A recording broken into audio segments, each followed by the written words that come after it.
How can you reject a suggestion?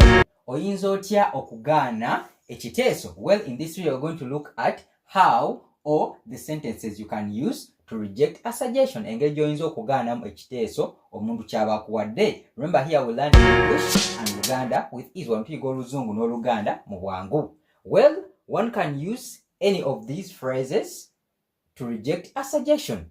Omuntu ayinza okukozesa ezimu ku mboozi zino okugaana ekirowoozo oba okugaana ekiteeso ky'omuntu. Okay, let's look at them. Number one, you can say, I think that is not right. I think that is not right. And in Luganda, I think that is not right.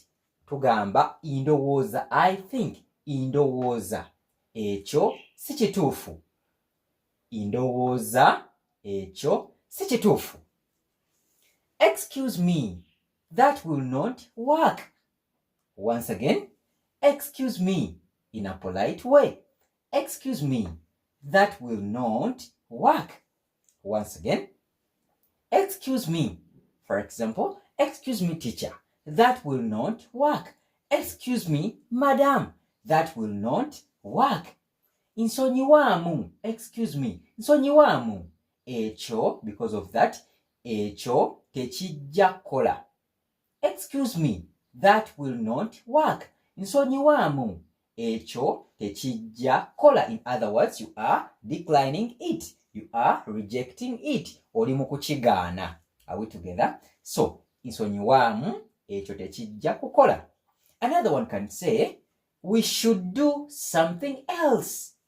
No, I think we should do something else. For something is ekintu. Okay?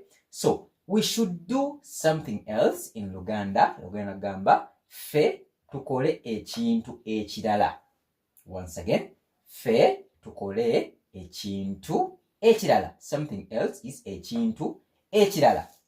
Oh, Peter can say, that is not an option for me.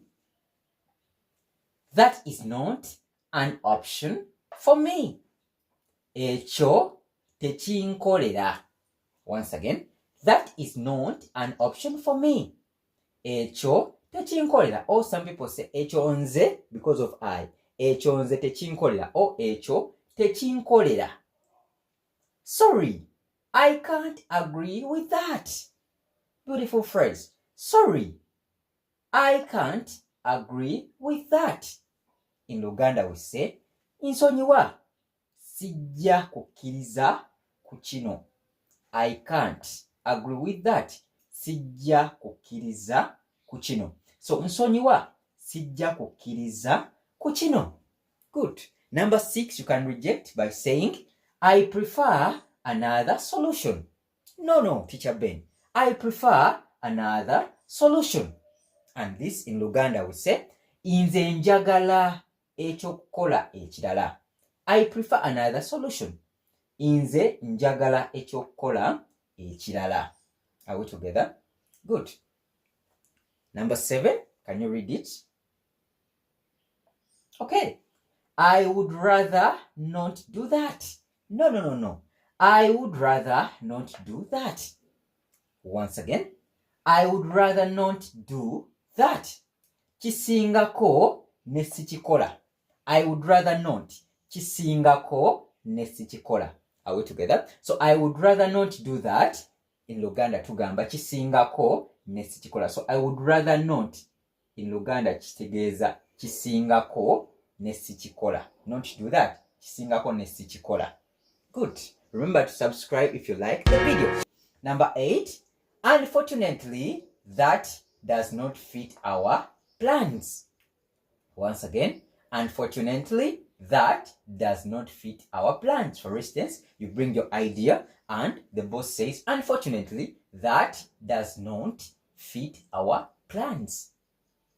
Unfortunately, in Luganda, we say, ekyomukisa omubi. Fortunately, ekyomukisa. So, unfortunately, ekyomukisa omubi, ekyo because of that, ekyomukisa omubi, ekyo tekijja mu pulaani zaffe.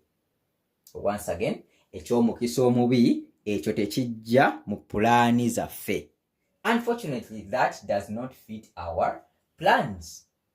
Are we together? And the last one, you can say, I see no benefit in that. 9. No, I see no benefit in that. Inze sikirabamu magoba. Benefit amagoba. So, I see no benefit in that. Inze sikirabamu magoba. Are we together? So, I see no benefit in that. In Luganda tugamba, inze sikirabamu magoba. Are we together? So, these are some of the phrases or sentences that you can use to reject a suggestion. Zino ze zimu ku mboozi z'oyinza okukozesa ng'ogaana ekiteeso ky'omuntu. For instance, you are in a meeting or you are in a classroom. Don't forget, here we learn English and Luganda with ease. Bye bye. Weraba.